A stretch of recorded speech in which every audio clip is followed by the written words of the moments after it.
Hey, this is Maestro Drake, your host, and what you're about to see is why we edit, or George Lucas shows us why we edit. So right about here is where you would see the end of this cut, but George Lucas shows us that the waterfall sequence, it's a load of nonsense here, just the whole thing tipping over and Jar Jar swimming underneath. Yeah, this is just before Queen Amidala.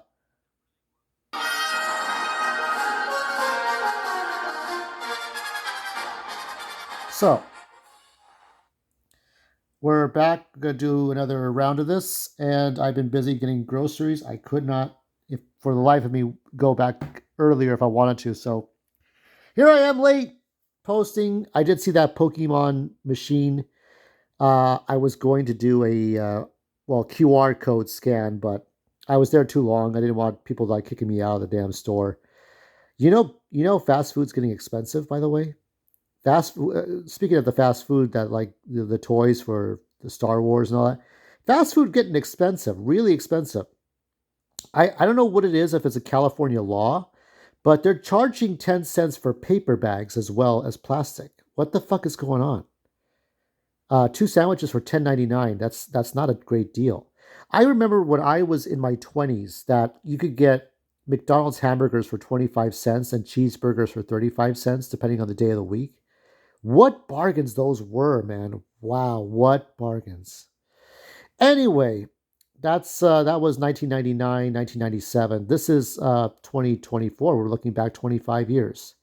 We'll do a little bit here and there. We're gonna get do the pod race, of course, and then the final three scenes. I don't know if we're gonna do it all in 25 minutes. But looking back, I mean, it's not as as intimidating as it once was. Um, I'm lucky to have seen it finally in a theater. Never got to see Attack of the Clones in theaters with the final exam and all that way back in 2002. So this I bought after I bought Attack of the Clones on DVD. And every saga has a beginning. Let's take a look a little bit at what happens when that whole waterfall sequence was in the only like 10% of it was in the final cut. They just cut away the waterfall stuff. It's like, Qui-Gon looks around and it's like, okay, let's go move on to inside the palace. I will say here that it's beautiful. This is Italy. They shot this in Italy. So this is a real place that they shot around the movie. Now, for most people who might know, Tunisia is the site of Uncle Owen and Aunt Beru, Luke Skywalker's farm. Uh, they shot on set for the Death Star stuff.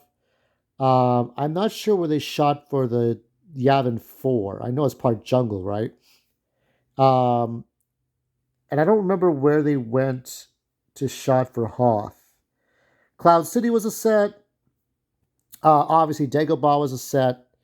I think they returned to Tunisia for Return of the Jedi.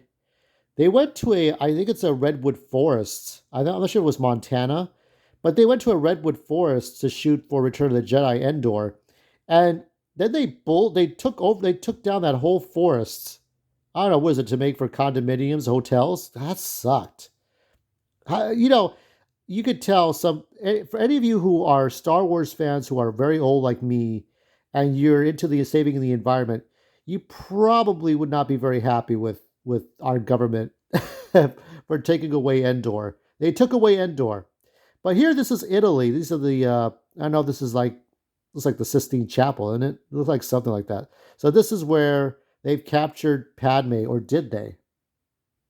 You look closely, that's Kira Knightley, but because of the makeup, the pancake makeup, you're not noticing that. Instead of Darth Vader, the Empire, we have Trade Federation. We have all these different, the banking clan, right? We have different groups of people who are kind of twisted here. So, as they say, the Charlie Chan accent, lizard people, frog people have captured her handmaiden, her decoy. So there's a lot going on here. So Kira Knightley, yeah. So if you're not paying attention, you're not noticing Natalie Portman or Keira Knightley. So this is the first kind of. I actually no. Oh yeah, yeah. So this is the first time we're seeing Keira Knightley in the disguise. So this is all bait and switch stuff. So to see if the audience is actually paying attention as well. But I think they are. Yeah, this little exchange. Down they go. Beautiful, beautiful shots. These CGI shots comped in with the stairs. You can kind of see the seams here. But yep, this is it. Now here it's very similar to rescuing the princess out of the Death Star. They try to kind of it's it's kind of weird. I think George Lucas was going for an organic palace, much like Jabba's palace, but instead of rescuing Han Solo, you are rescuing the Queen, and it's very similar to that. He's trying to make it all rhyme, right? So it's like one is the bookend of six because it's just trying to be. It feels more like Return of the Jedi in feeling, but it's the first chapter where it all starts to happen. It's just the feeling of it. Well, they got a few seconds here to make it happen. Some wire work. Yeah, so they use the force and their lightsabers, all that stuff. Now this is the part where they're trying to plot to where to go. Oh, Tanaka's like, or either it's Tanaka. I think it's Tanaka. Well, they can't kill her. It's like, well, something else is going on. So this is the plotting part, and can't tell where. I think this might be Natalie Portman because she has to be close to the queen because she is the real queen in disguise. At some point, Qui Gon finds out, but yeah, this is just plotting where everybody's going here. It's it's weird because we're so used to Luke, Han, and Leia running around in the Death Star corridors. Here they're not running; they're walking, which is like what dignitaries and government officials do. They walk. They don't run, walk. It's the way it is. And here's where they make their escape. They got to get onto that silver ship. Got to get past the fucking droids. Not the Matthew Wood battle droids, like as later on seen in the Clone Wars. Let's get out of there. Now this is where they had to really fix things in post. Oh yeah, this part. I'll tell you a little bit if I can find the picture. But we are going to be introduced to R2D2. Now I think I did see something in Revenge of the Sith where the guy says the hyperdrive is leaking. I think, yeah. So they had it like faster, more intense is George Lucas's direction. Oh, they're shooting at him. So now it's time for R2D2 to make his full appearance. There they go. Oh, how rude. Now, originally, what was supposed to happen inside the bowels of the starship, Jar Jar was supposed to be bouncing around against all the walls and shit.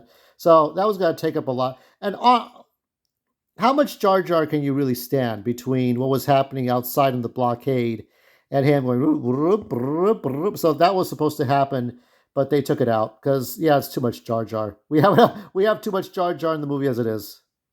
Okay, so here he goes, and this is where this is where everybody gets shot at, but R2D2. Well, he's had it. The other droids had it too. So he's careful. He's like, somehow that won't happen to R2. Hey, the little droid did it. This is basically the Millennium Falcon leaves. Like, get out of there. And then we have to go to Tatooine because, what are we going to do? So, on their way. So they're afraid of Sidious. Now, here we go. Here we are.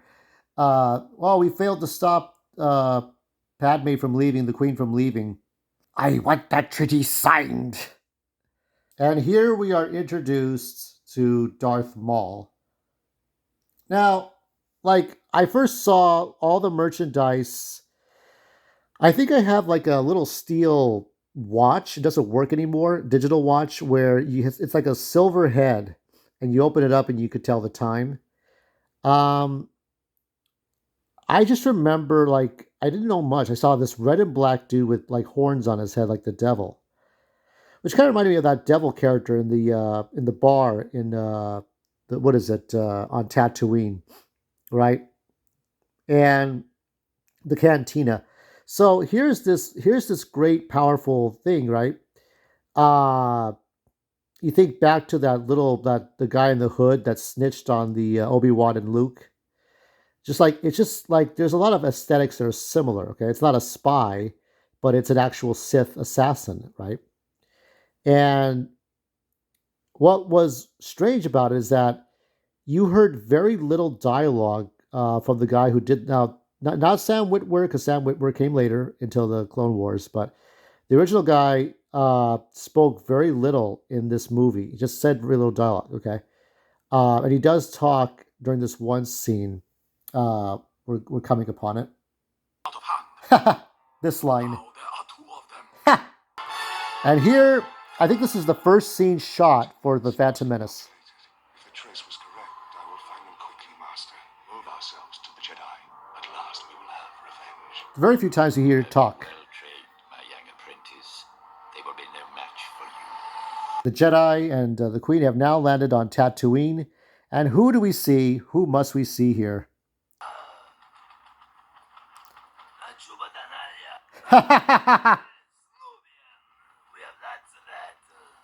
And of course, we're going to do Anakin.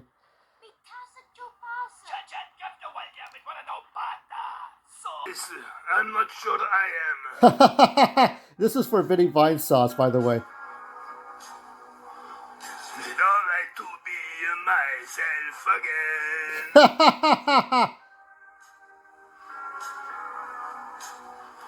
Can I finally be myself again? Oh yeah. Window was the sound of a crescendo. Left the blood stains on the carpet. She was underneath the table. She could see what she was unable. So he ran to the bedroom. That's a little bit of Vinny Vine Sauce.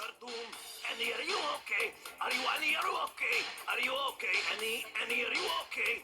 I will say this about Watto. Going back to Andy and Watto, not Vinny. Uh, he kind of, I mean, it does have that Jim Henson look and feel to him, like Jim Henson actually made him. I think they were trying to kind of capture that puppet feel, like it's actually a puppet, but the wings are just impossible to do. I mean, you'd have to get motorized wings. It would just be impossible to do that to make a Muppet that looks like Watto in real life. Yeah, you could do that. But it's just, it's just I can't do Watto's voice. Vinny can, I can't. But it was really like, how is this going to work, right? Besides Jar Jar, you had to get this one to work. So the challenge was getting Yoda to work in Empire Strikes Back, and then in Return of the Jedi, you had so many Muppets. As George Lucas said, they had to nail them all to the floor because you couldn't see the hand moving the puppet. And this is CGI. This is all like hands free, but the animation had to be right, the feeling had to be right. So I think of also the Dark Crystal from 1982. Dark Crystal, like the Gelflings or whatever they're called. And if you look at that movie with all those creatures, it's not different from what Watto looks like. It's very similar. Jim Henson would go for this kind of stuff. Jim Henson would love this. Jim Henson would love Watto if he was still alive back then. He would have gone for it. It was very Jim Henson tribute like this particular creature. So I like it. Let's move on to the race. Are you an angel? Now this scene I remember so well. An angel. I heard the Diego, I think. So there were two other actors who did the parts for this, but Jake Lloyd was the best. I think George Lucas said Jake Lloyd was mischievous and all that stuff. I don't know what was going on. I mean, you could tell he's that kind of like he's got that aggressive attitude, so he could be Anakin Skywalker. But yeah, this was a great little scene. But all I could think about were the other two actors. The first one with the brown hair uh, didn't really have it. They were doing a casting call. They were trying to get as many different people as possible. Robin Gurland was trying to, like, I remember all this.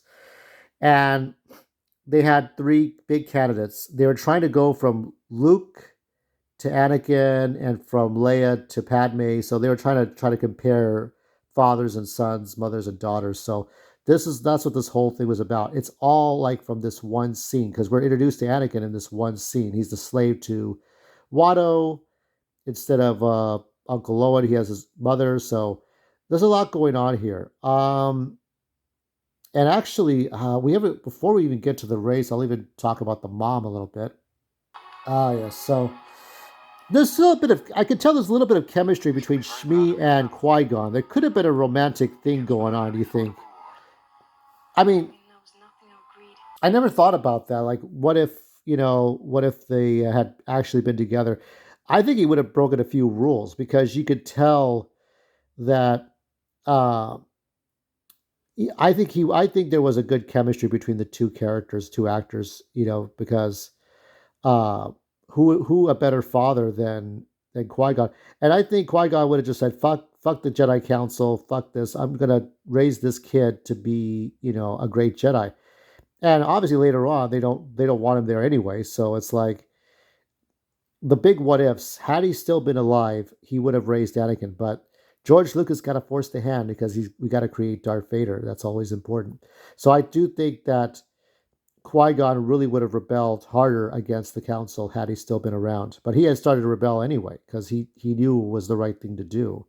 So they talk about who his father was, and I still think back to Plagueis. I know there was a stupid comic book that came out that said that Palpatine is the father, as Maury Povich would confirm, but no, I don't like that shit. I mean, it made more sense that Palpatine was the lapdog of Plagueis. Even when he had to confront the Trade Federation at the end of the book, he still had to put on a show that he was in charge, and he became in charge. How do you get so lucky? Yeah, so these are the kids. This kind of reminds me of the scene that Luke What? and his friends they see the battle going up in the sky, the opening scene of Star Wars: A New You've been Hope. working on that thing? Missing Annie. It's Shit. gonna be bug squad. The beam is gonna go numb for hours. More stupidity. I find that Jar Jar creature to be a little odd. And there is C3PO. Now, I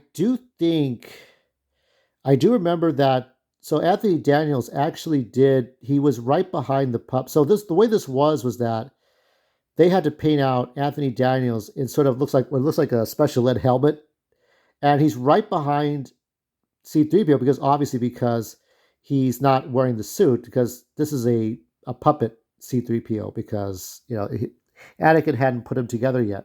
So what it is that uh, George Lucas wanted his animations, like how does 3PO move. They could have gotten anybody, but they got Anthony Daniels to do the puppeteering himself and then put in the voice work in post. So I think that works fine. Um, and he remains this way throughout this movie. He also did it for the second movie, and there was a whole scene of him putting together the suit, but that was going to take too long. It was going to drag the movie down. So you see him in that sort of dirty, sort of bronze-colored armor in Attack of the Clones. So now we can get to the pod race. Yes, here we go. Now that was a whole introduction to all the different creatures. Um, Yeah, I'm not showing you my DVD version of it. I have stored everything away in boxes. But so yeah, there was a long introduction.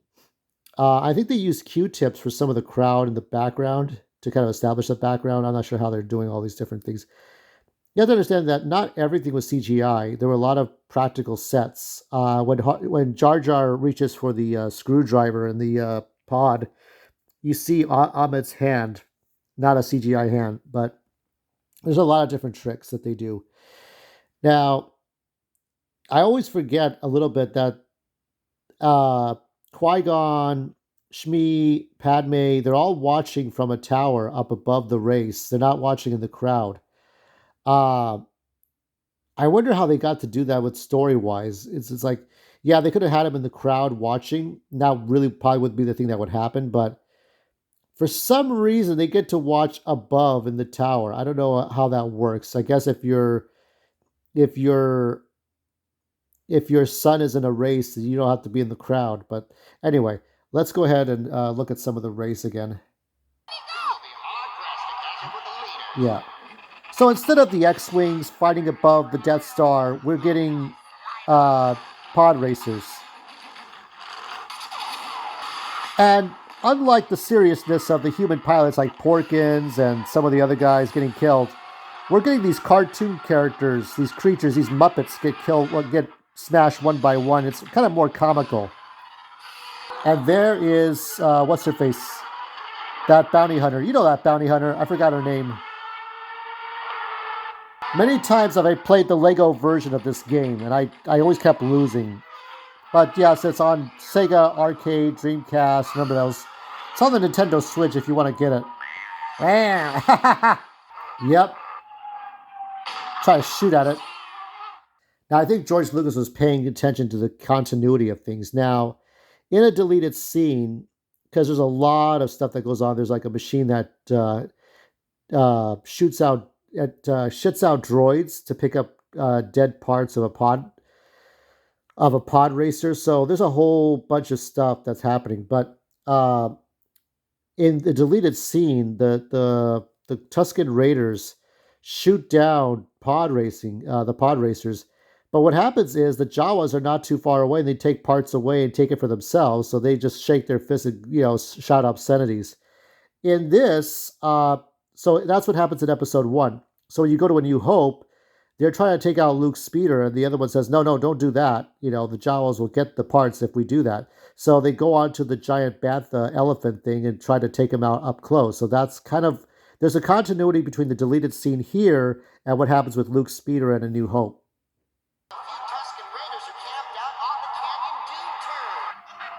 Now this poor bastard can't even get his...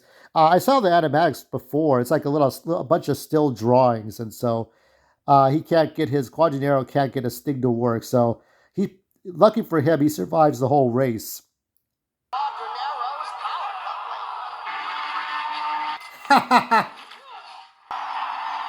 So now we're on to the second lap.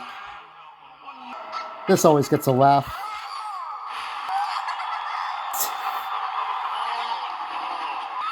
There's Jabba the Hutt. Introduced to Jabba and Gardula the Hutt.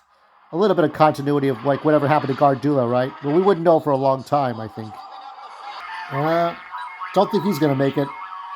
Such an amazing thing, because as far as future racers, I played F-Zero on my Super Nintendo. And that's what I was used to, these hover cars on future like tracks with lights on it above like big cities and shit. And now I see this. I'm like, what is this? But it's based, of course, on George Lucas. When he was a teenager, he would work on his cars. I think his dad worked on cars. Let's try spinning. That works. That's where you can feel the tension between mom and daughter. Or not, I'm sorry, mom and son. He uses the Force to fix this problem. Of course he does. Going into the cave.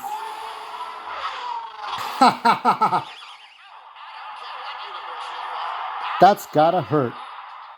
Love these curves in these different roads. The winding track that R2-D2 walks on in A New Hope always reminds me of this like racetrack here. This is probably my favorite part of the race. Huh? Oh shit. Love that part. That's my favorite part of the race. That simple 3-second scene. Oh, he's killing. But no Sebulba in the chair, though. Nope, not in there. Everybody's watching. I gotta split the energy. Oh, it's neck and neck now. This is the speeder bike chase. This is the fucking speeder bike chase. So, catch and release. Ha ha! Poodoo. Well, I'm going to cut it off here for now. So many great memories. I love that pod race. It is the exact opposite of the X-Wing attack on the Death Star 1. It's a lot of parallels. Obviously, the mob could not go with Anakin. This is where they have to split up. We'll deal with that either tomorrow or Sunday, because I know that the 19th is the anniversary, but I'm going to do my best. But I think I can do it. But I'm not sure how many more parts are going to be, 3 or 4. So many great memories, but I mean, like, I got this movie late. So, yeah, tell me what your favorite memories are, The Phantom Menace. What did you like? What didn't you like? And we'll try to pick up after the end of the race. Hopefully I don't get copyright claimed. I did not get copyright claim for the last one, so maybe it's good karma. Hopefully, I don't get blocked either. And let's see what better projects are out there. May the force be with you.